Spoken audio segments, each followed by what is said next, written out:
নমস্কার সবাইকে, আশা করি আপনারা সবাই ভালো আছেন। মহুয়ার নতুন আরেকটি ব্লগে আপনাদের জানাই অনেক স্বাগত। এখন বাজে ওই 5:45 মতন, আর এখন থেকেই আমি আমার ব্লগটা শুরু করলাম। সকালবেলা ঘুম থেকে উঠে সবার প্রথমে ঠাকুর দর্শন করে তারপরে নিজে একটু ফ্রেশ হব, তারপরে রান্নাঘরে যাব। কারণ আজকে ডোডোর স্কুল আছে, রোজই থাকে, তাই রোজকারই একই রুটিন।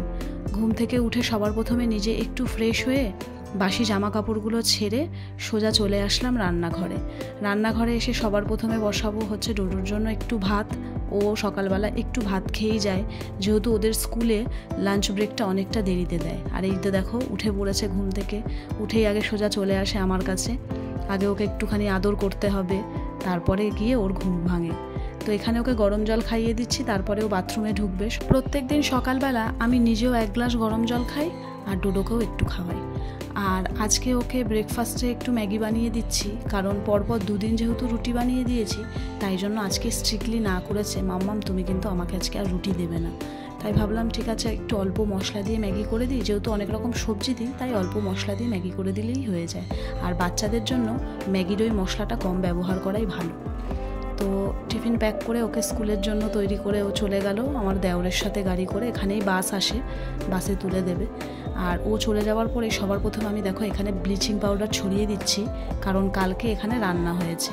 তো রান্না করার পরে যারা রান্না করতে আসে তারাই পরিষ্কার করে দিয়ে যায়, কিন্তু কালকে যেহেতু অনেকটাই রাত হয়ে গেছে ওরা আর পারেনি, তাই ভাবলাম আমি একটু ব্লিচিং পাউডার দিয়ে ভালো করে পরিষ্কার করে দিই। কারণ যতই হোক বাড়িটা আমার না হতে পারে, কিন্তু সংসারটা তো আমার, তাই সংসারের সমস্ত কাজ গুছিয়ে করতে বেশ আমার ভালোও লাগে। আর সত্যি কথা বলতে ছোটোবেলা থেকেই কিন্তু আমি নানা রকম কাজে আমার বাড়িতে আমার মা ঠাকুমাকে আমি হেল্প করতাম।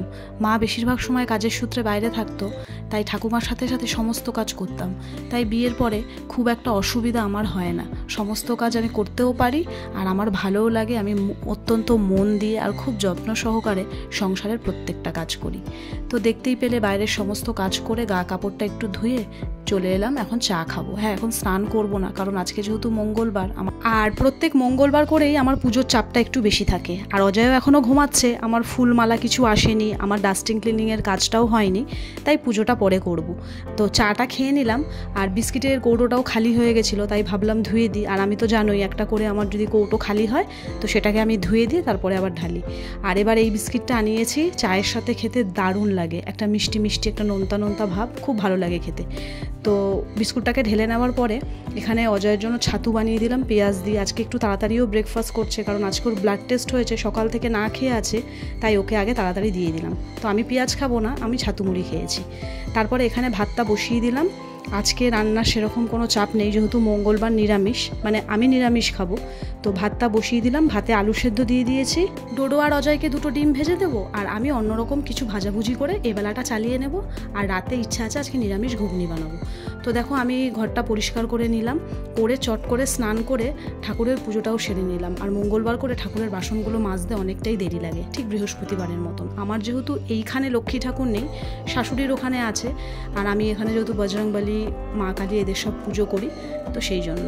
তো এখানে আমি পটলটা কেটে নিচ্ছি। হঠাৎ করেই প্ল্যান করলাম যে আজকে আর ওই আলু সেদ্ধ দিয়ে ভাজা দিয়ে ভাত খাবো না, ঘরে কিছু সবজি ছিল, যেমন ধরো পটল, একটু বরবটি, তো এগুলো কেটে ভাবলাম তেলের মধ্যে হালকা করে ভেজে তার সঙ্গে ভাতগুলো দিয়ে একসাথে ফ্রাই করে নেব, ওই আমার মতন। আমার বাড়িতে যেহেতু সপ্তাহে 3 দিন নিরামিষ খাওয়া হয়, তাই আমার মাথায় একটা অনেক বড়ই টেনশন থাকে যে আমি 3 দিন কী রান্না করব। আর একার মতো হলে তো কোনো অসুবিধাই হয় না।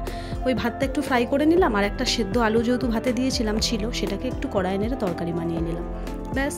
তো অজয় বলছিল তুমি সবার জন্য এরকম রান্না করতে পারতে, তাই বললাম যে না, সোমবারটা নিরামিষ খাওয়া হয়, আবার মঙ্গলবারটাও তোমরা নিরামিষ খাবে, তোমরা খাও। আর আমিও চটপট খেয়ে এবার রান্নাঘরে চলে আসলাম, রান্নাঘরের কাজটা সেরে নেব। আর জানোই তো রান্না করার পরে সবথেকে গুরুত্বপূর্ণ কাজ থাকেই রান্নাঘরটা পরিষ্কার করা, তো সেটাও করে নিলাম। আর দেখো বাসন মেজে আমার রান্নাঘরটা কত সুন্দর লাগছে। রান্না করার পর যখন রান্নাঘরটা এরকম পরিষ্কার করে গুছিয়ে রাখি না, মনে কি রান্নাঘরে যেন দাঁড়িয়ে থেকে থেকে রান্নাঘরটা দেখেই যায়, আমার ভীষণ ভালো লাগে। সবারই ভালো লাগে পরিষ্কার জিনিস গুছিয়ে রাখতে, কার না ভালো লাগে। আর এই দেখো মটরটা ভিজিয়ে দিয়েছিলাম, বললাম যে রাতে নিরামিষ ঘুগনি করব, তো বেশ ভালো বড় বড় ফুলেছে মটরটা। তা এদিকে বিকেলবেলা ডোডো আর অজয় দুজনেই চলে গেল সুইমিংয়ে। আমি যাই না, সোম মঙ্গল বুধ যেহেতু 3 দিন অজয় যায়, সেই জন্যই। তাহলে চলো আজকের ব্লগটা এখানেই শেষ করছি। ভিডিওটা কেমন লাগলো তোমরা জানিও, একটা লাইক করো, খুব তাড়াতাড়ি দেখা করব নতুন আরও একটা ভিডিওর সাথে। ততক্ষণের জন্য সবাই সুস্থ থেকো আর নিজেদের খেয়াল রেখো। টাটা।